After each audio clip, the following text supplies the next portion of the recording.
Welcome to the Chris and Sam podcast. Pull up a bar stool and join us for a random conversation, guaranteed to make you think or your money back.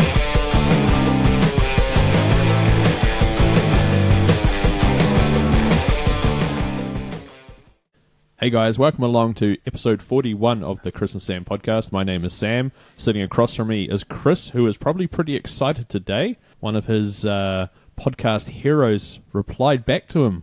I was wondering where you were going with that. We hadn't talked about that, but Lewis Howes, I'll just drop his name a few times so we can then link to him. Yeah. He took a massive, he's a busy man, I'm guessing, very successful podcast, and he took time out of his day to reply to you, Chris. What did he reply with? Yes, or thanks, or something. It was yes. Yes. Actually, he's replied twice now, so he did a yes and he did a thanks, I think, which is all good. No, it's good. No, the other guy did thanks, didn't he? Oh, maybe it was. It was the other guy. I don't know who the other guy was. Ryan Hawke. Ryan Hawke does the Learning Leader show, which is pretty cool. I just gave him some stick on a private podcasting group that we're both in. Oh, right. Cool. Because I said, you should rename your show to the Adam Grant Appreciation Show. Because I listened to like 4 or 5 episodes in a row while I was driving around the car the other day, out of town. And, he brings up Adam Grant's book. Who's Adam Grant? I haven't heard of him. I haven't read the book yet. Have you got his book, though? No, I haven't yet. Ooh. It's on my wish list. Okay. But now I have a budget. Otherwise, I would have it by now. Yeah, that's true. But I don't, Okay. So what's been happening this week for you, Chris? Interesting stuff at work. I have almost, hopefully, touch wood, landed a reasonably big sale, which would be really cool, but it comes with a lot of stress and travelling and stuff, which is it's all part of the job. It's all part of the job. And we're getting down to the sharp end of the pre-production for Only Humane, the big film. We are. We had a meeting last night. Yes. It was quite a heated meeting, wasn't it, really? Well, there's a lot of things to sort out. Yeah. Yes, people get a little bit attached to their positions, I guess, at times, including me, totally. But yeah, it was. It's good though. I think things are coming together quite well. Yes, so I am the prop master now. Yes, prop master, like the beast master. Yeah, that would be cool. We should have a beast master actually, because we've got 2 dogs. Like, for the listeners, what do they say about making movies? Never with animals and kids. Animals and kids. So, what have we got in this? Animals, kids, 2 and kids, a car crash. 2 animals. Oh yeah, and the car crash, which is like the biggest headache I've got right now. Oh well, it'll be worth it when we see it. Yeah, it'd be great. You don't sound. No, I'm just tired. Actually, it's Friday. It's the end of the week. I'm a bit like that myself. Something actually. we forgot to mention in the last episode, but we're doing it next month. Is we're doing the Diet Bet Pod Bet. I don't know what they called it. It's called dietbet.com. The website's Diet Bet, but the one we're taking part in. I think we got a special name. We got a hashtag PodFit, I believe. PodFit. Oh, that sounds good. So there's a couple of. Actually, I think we're the overseas participant, and the other guys are in America. So basically, Diet Bet is you get a group of people together. The one we're doing is you have to lose 4% body weight within 4 weeks. You all put money in, and whoever does it gets a pool share of that money back. Yeah, so the only losers are the losers that don't lose. Yeah, so I think it's 12th of August. 12th of August is our kickoff. Which is their time, which probably the whatever. I don't know, 13th of our time, 13th, whatever. We have to work it out. Hey, did you get some scales? No, that's in the budget for next pay. All right. Don't worry, it's in the plan. Yeah, this is the interesting thing now, listeners. We are brought to you by YNAB. You need a budget. We're not really, but we like YNAB. We're both YNAB users. Using YNAB at the moment, and literally that's what it's called, YNAB. You need a budget. It's actually a really good program. What's the word? I fell off the wagon a while back, so my budget got destroyed. Hammered. But then you had no job, so you were sort of just free. Yeah, that was the thing. I quit the budget when I had no income to actually pay anything. I couldn't budget the nothing that I had. So now that I've got a job again, I have. I'm just going to. I know this is a podcast and you're listening to it, but I'm going to show Chris a photo. Do you reckon if you had hair, you could pull off that haircut? No. That is New Zealand / the world almost Scrabble champion dude. Oh, this is the famous Scrabble champion. So So has he got like, I don't know, Asperger's or something like that? Like, Possibly. They said he was a recluse and he didn't talk too much in his little TV interview. He just said, I like words. so what's he won? He's won the... He just won the French. Scrabble championship, and he doesn't speak any French. Yeah. He just can memorize words. They said that he's won the US championship 6 times, UK championship 5 times, world championships 3 times, and he's been like runner-up heaps of times. So he's really big in the Scrabble world. And obviously, there's a Scrabble world. That's just amazing. There's a world for everything. And so tell us what the televised Scrabble event looks like. They had a quick shot of it. They didn't go into depth, but they're basically playing on a board that swivels around so they can change it to face them. And it looked like there was a camera pointing down on the board, and it was beaming on a wall with, it must have been a couple of hundred people watching it. Wow. There's money to be made in everything. And he's, over the years, has won about $350,000 so far. Right. So he's doing really well. He is doing well. That's awesome. Do you think we'll do as well with our diet bet? I don't know if I'm going to get $350,000. Well, okay. Do you think we'll pass our diet bet challenge thing? Yeah, I hope so. I think it'll be good. All right, cool. So we'll do some updates, and be sure, if you don't already, to follow us on Twitter, because that's where a lot of the conversation is going to happen. Yeah. And did you see any of the photos of some of the guys over in the States have already posted photos of them in the their... very large American types? Yeah, in his unitard thing. Wrestling. Oh, no, I didn't see that. Oh, it's because Twitter has that new private group message thing, and I didn't know what was going on until you go onto the website, and there's like this massive conversation that we're involved in. I've only ever seen it on my phone, so I just assumed it was a group DM. That's what it is, isn't it? Yeah, group DM. That's the one. Okay. Yeah. All right. Is that new? Yeah. Oh, I thought you could always do that. No. Okay. Well, that's probably why I never tried it before. So anyway, I got to laugh at this. I wrote this down because my workmates came out cracking up. And she goes, I know I'm not supposed to laugh at this, but read this. And this is literally what it said in this beginning of the news story. Auckland mother of 3, Dong Suk Kwak, is concerned that advertisements are not good for children. Yeah, Dong it's an interesting Suk name. Kwak. Just any advertisements in general? Or was it I don't food? know. I didn't really watch. I was too busy didn't- laughing at the didn't name. read it? But I'm like, well, what about your name? Isn't that concerning a bit with children? Your Dong Suck? I want to know what the kids are called then. Actually, that'd be pretty good. True. But yeah, so there was nothing really to that story. I just You like the headline. like the It name. was a good headline. Dung Suck Quack. Anyway, okay. So I'm easily amused, obviously. One thing I did have some of my friends on Facebook. Maybe I should explain this. So Prass is a young guy that I taught karate. When I was teaching karate, he was in the... Back in the day. And he was 12, I believe, at that time. 11, 12, something like that. Now he's a doctor. I feel so old. And, so he's a friend of mine on Facebook, and some of his conversations are quite medically oriented, obviously. And this is one. So in New Zealand, it was reasonably big news a while ago. Some kid got hurt. Do you remember how he got hurt? He had an accident or something. I'm not 100% or was it a rugby? sure. Rugby accident? I don't know. I think he just got sick. Yeah. Anyway, he ended up being in a coma and having convulsive seizures. And Yes. I think it was a medically induced coma to try and ease off the seizures. And the woman started a big protest and stuff. She wanted to give him cannabinoids, so cannabis oil basically.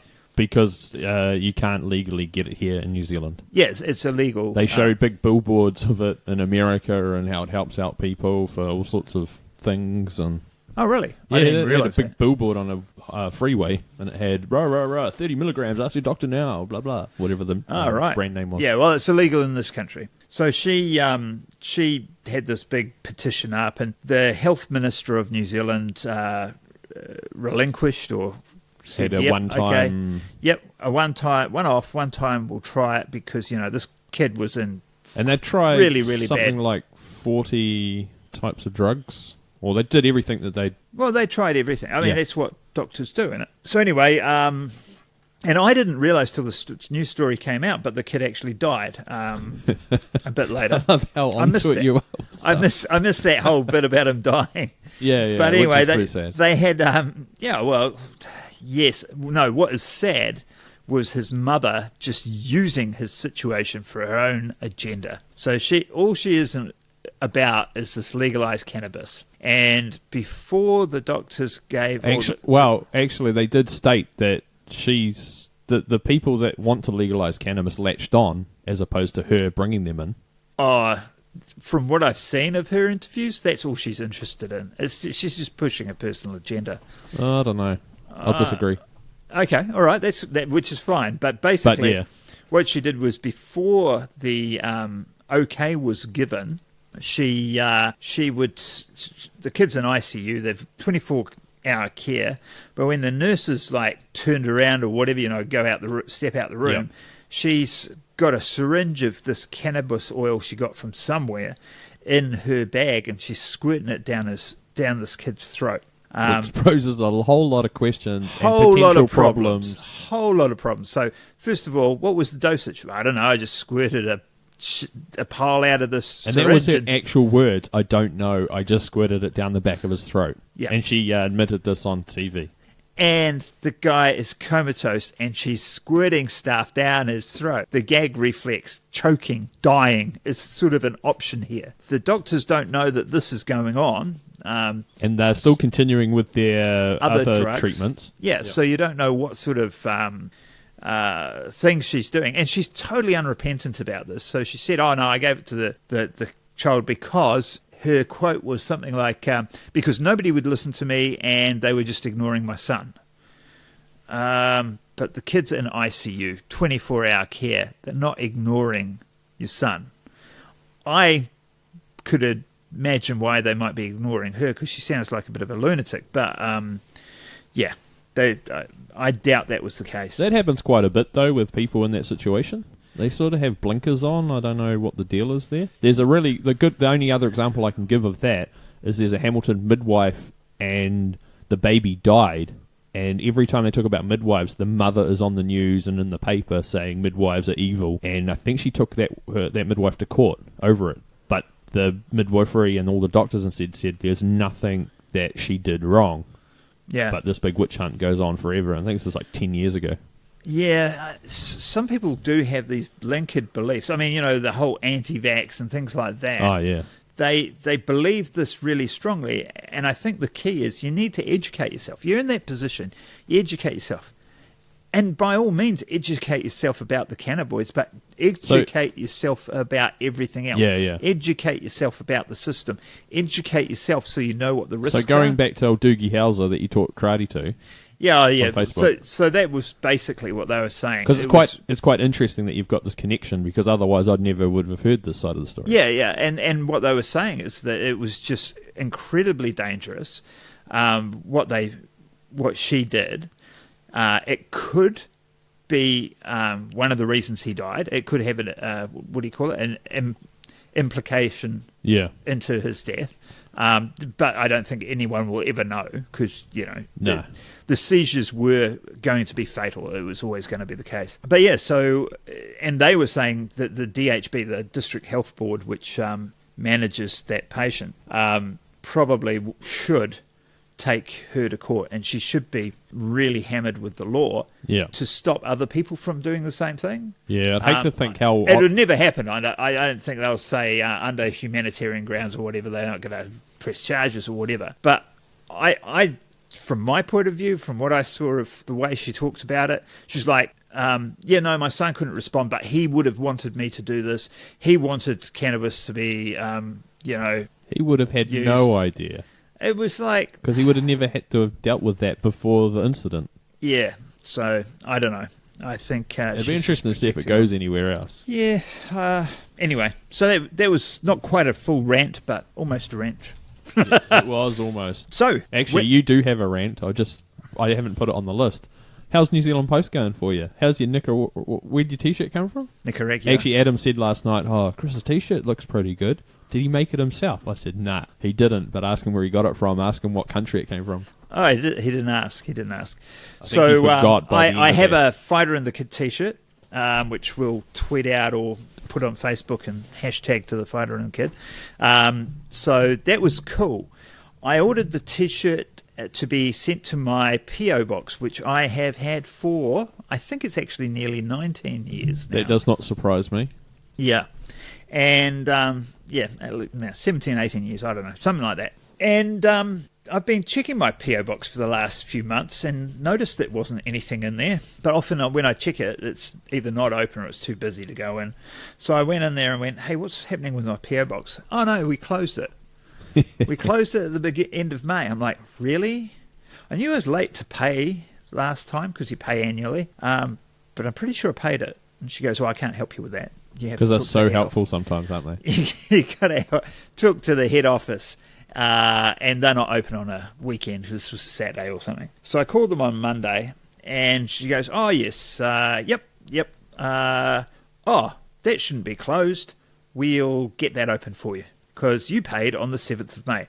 So the deal was I was supposed to pay by the 31st of March. I started my new job on the 1st of March. Yeah, 1st of March. So I was still like catching up with rent and all that other stuff. I got a late payment notice in there and went, oh, crap, I better pay that. And I actually paid it on the 7th of May. They didn't register the payment, so they were keeping all my mail from the 1st of April. And you have no idea what was being kept. Yeah, I didn't realise it was being kept. I have no idea. I still don't know. No. They kept all my mail for 8 weeks, from the beginning of April to the end of May, and then they sent it all back to whoever sent it to me, right? So all those people now think that mailbox is no longer a valid mailbox. And then they never put a red card in there saying this is now closed or anything like that. So for the next 2 months, I'm going in there checking, going, gee, I'm not very popular anymore. And just didn't even click that it. But you had a whole bunch of stuff coming, which then freaked you out a bit more. Oh, yeah, and then I found out it was closed, and I've got stuff coming from China, I've got stuff coming from the States, and if they bounce off the P.O. box, I'm never going to get Never see it I was again. Freaking out. So anyway, what you don't know is that today they came back. They did an investigation. Oh, yes, they were going to do an in-depth investigation. Actually, I will read the email. I'll read the investigation. Well, that's good, because I do remember you telling me that there was 2 people you're talking to and they weren't communicating to each other, so when you replied to one, they didn't know what the other person was saying. I know. So I can only imagine what this email is going to say. Incident. Here we go. Recently, you contacted the New Zealand Post Customer Service Centre for assistance with an inquiry. Below is a summary of your request and our response. Good afternoon, Chris. Thank you for your patience in allowing us to look into this matter for you. We have contacted the Hamilton East Box Lobby regarding the closure of your P.O. box. Unfortunately, the Box Lobby has advised that the mistake was on their part, as they did not receive the correct records to advise that your payment has been made. The P.O. box has been reopened for you, and we've put an extension on your P.O. box payment, so you're now currently paid up until the 30th of June. So because I paid for a year, they're actually going to give me a year's service. Yeah. Woohoo! That's pretty good. Please accept my apologies for the inconvenience this has caused. Shocking. Not a great way to win a customer, I have to say. No.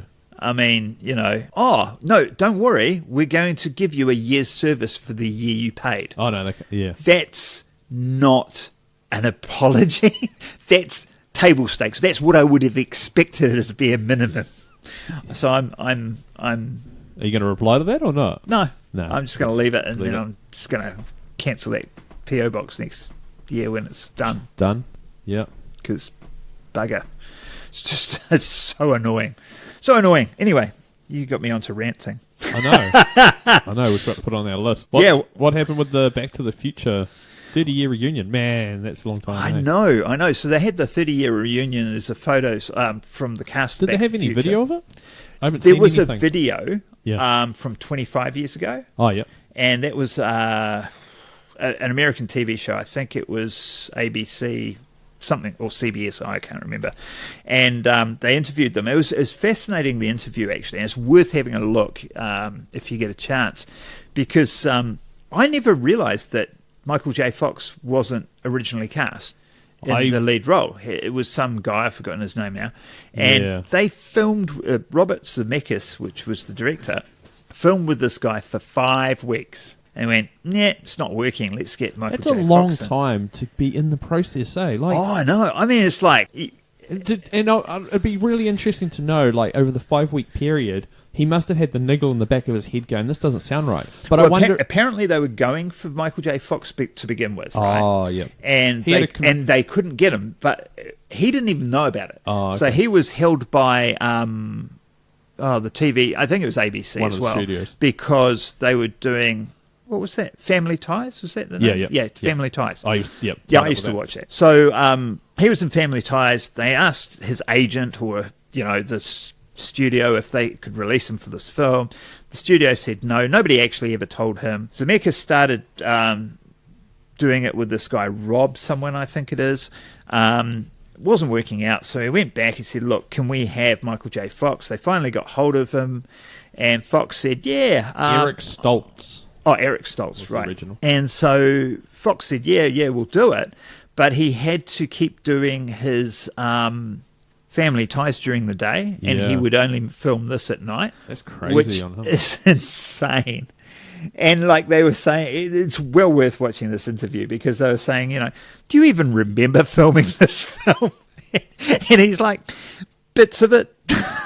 Little bit of the director. He said it was weird because a lot of the stuff that's in the film was stuff that was filmed in that first 5 weeks. So it'll be over the shoulder of Stoltz or whatever his name is, Eric, and not over his shoulder. So the performance coming back that the camera sees, he'd never seen, and he'd see that for the first time when the film was actually completed. So it was fascinating stuff. But I think. A ballsy move from Zemeckis to sort of say, nah, bring him in. What he said here, I'm reading here, said he provided an admirable performance, but it lacked the precise comedic sense that he was seeking. Right. So, yeah, because it was... But that was the biggest film of the year, that year, that it came out. 85, was it? Yeah, I think they shot it in 84. Must have come out in 85. I think. Yeah, and, these guys were all saying it was a life-changing... thing. Christopher Lloyd wasn't going to do it. He was going to go to Broadway and do a play. Oh, right. And his agent went, "No, you really got to read this." And he read it and went, "Yeah, I guess I could do this." Well, I'm glad he did. I'm glad he did too, because it wouldn't be the same without him as Dr. Emmett Brown. So it was. I love that film. I love that film. So if you get a chance, check out that video. Just go Google. Back to the Future reunion, you'll find it. It's we'll link to it in the show notes pretty as well. Cool. I'll find that. So the other big news this week that has been talked to death, and I almost don't want to bring it up, was the Mick Fanning thing with the shark.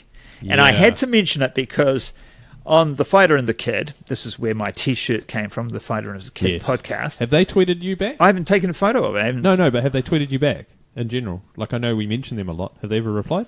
No, I don't think so. Okay, we're going to have to work on that. Yeah, okay. But I'm going to do an Instagram. We'll do an Instagram with the T-shirt. Yeah, and go, look, it finally turned up in New Zealand. Yeah, the Fighter and Kid army is spreading across the globe.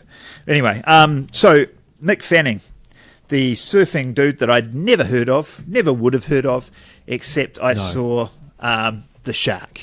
It was impressive. That footage, no doubt about it. It was somewhat horrifying because you're like, whoa, what is about to happen here? And I can't imagine what it would be like for his mum watching it live. Holy crap. Yeah. But, what makes me laugh is the story. So the fighter and the kid are like, it was a great white shark. Was it a great white shark? I don't know. I'm pretty sure it wasn't a great white shark. I don't know if they ever confirmed what it was. They just keep saying a shark. Yeah. I did see an interview with a guy, I think it was from Kelly Tarleton's. Yeah, he was. And I think he indicated it was likely this or that species, neither of them being great white. And I just have the impression that if it was a great white shark, there wouldn't have been a bit of a struggle. There wouldn't be a lot of struggle about it. It would have been jump, bye, see ya. And you know, the other thing, I totally agree. You should be fighting when you are in that situation. If you ever are sad enough to be in that situation, you've got to fight. But the whole thing of people saying, "Oh, he punched it and it swam off. He punched it and scared it away." Yeah, nah. That alone, it almost certainly helped. But just punching it, I don't think would have done that to it. The shark came up, had a bit of a nudge to see, you know, and a bit of a bite maybe at the surfboard to see if it's something edible. Yeah. It got caught in his leg rope. It's an animal that gets caught in a rope and he's punching it. The shark's freaking out. It's like, because you even get a cat and you play with a bit of string in a cat and you wind the string around its neck, it jumps and it tries to get out of there, right? Same thing with the shark, I think. And it just took off. But full credit to his surfer buddy there that came steaming over to help him. That was pretty brave. Yeah, it's pretty good. Do you have any shark stories? I have a shark story, but it's pretty lame compared to Mick Fanning's shark story. Obviously the one thing I can find on Google won't load, and it's backing you up. It's saying Mick Fanning wasn't really attacked by a shark or that shark.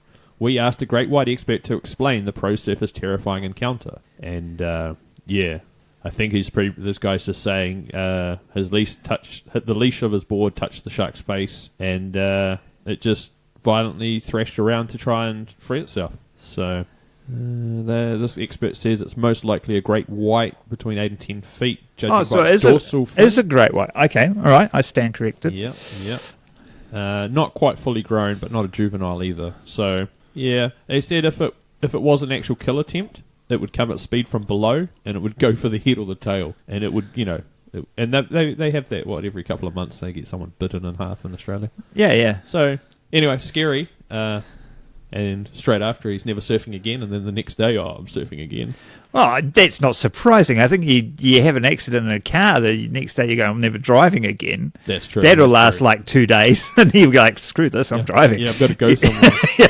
You know, so, you know, we're talking a guy's livelihood here, and by the sounds of it, he makes a pretty good livelihood out of it. Yeah. As well as, you know, obviously enjoying it and stuff. But, so yeah, I wouldn't expect anything less than I'm not doing that again, and then later going, yeah, maybe I overreacted.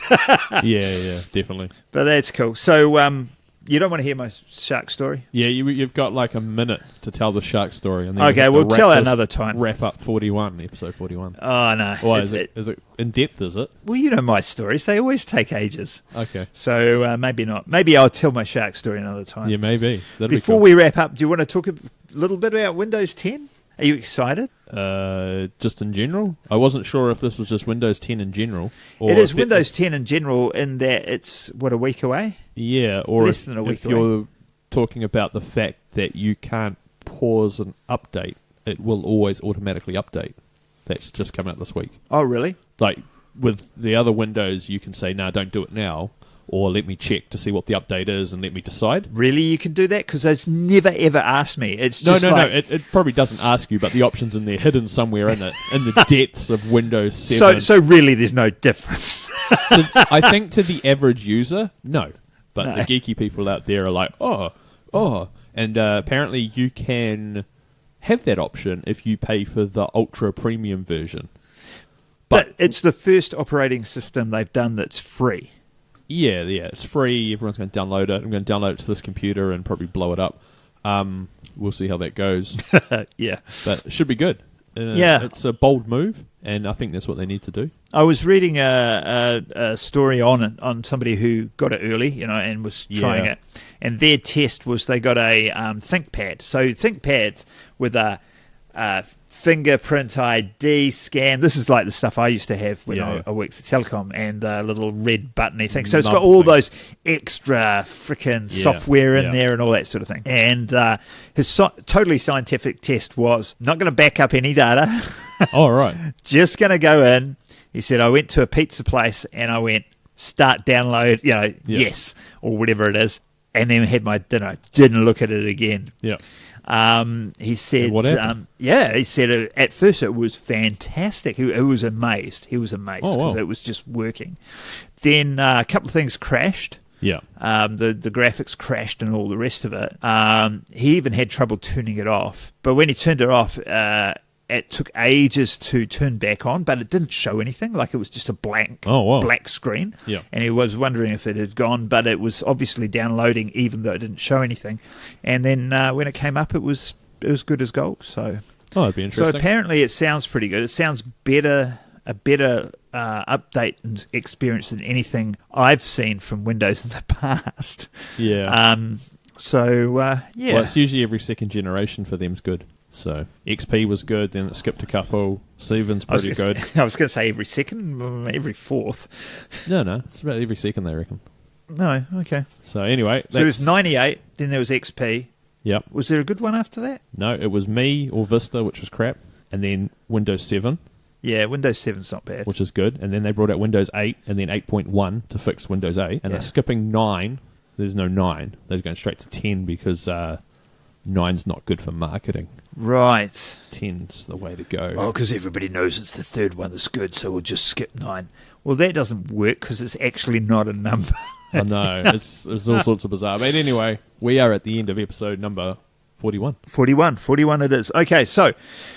ladies and gentlemen, make sure you check out the show notes. We're going to have, hopefully at some point soon, a photo of me in my Fighter and the Kid t-shirt. I mean, was it podcasting, sex, drugs and podcasting t-shirt. We'll have a couple of links to these other stories and whatnot. Also, check us out on Twitter. That's Chris and Sam Pod. At Chris and Sam Pod. I'm actually just replying to the Hillbilly Nerd Talk as well. So big shout out to those guys. Yeah, they tweeted while I was talking before, and I was like, couldn't really talk and read. And also check us out on Facebook. Yes. So the Chris and Sam Podcast on Facebook. We will be looking to do a bunch of new and interesting things over the next few weeks. And no doubt you'll hear some more about the film that Sam and I... slowly overtaking our lives. Yeah. Now that Sam's Thanks, got Adam. 2 roles with the film. Two and a half. Props master. He's the social media manager. And I've got to do some behind-the-scenes stuff. Well, that's the social media thing, really. Which I completely forgot about. Yeah. But it's okay. But that's cool. That's cool. You're also going to be helping us lever a crashed car onto the body of a child. Yeah, that sounds like fun. Yes. Without hurting said child, obviously. That's right. Anyway, with that exciting news, we better go. All right. See you next time. See ya. Hope you enjoyed the show. Make sure to subscribe and we'll catch you next week. Don't forget to tell your friend.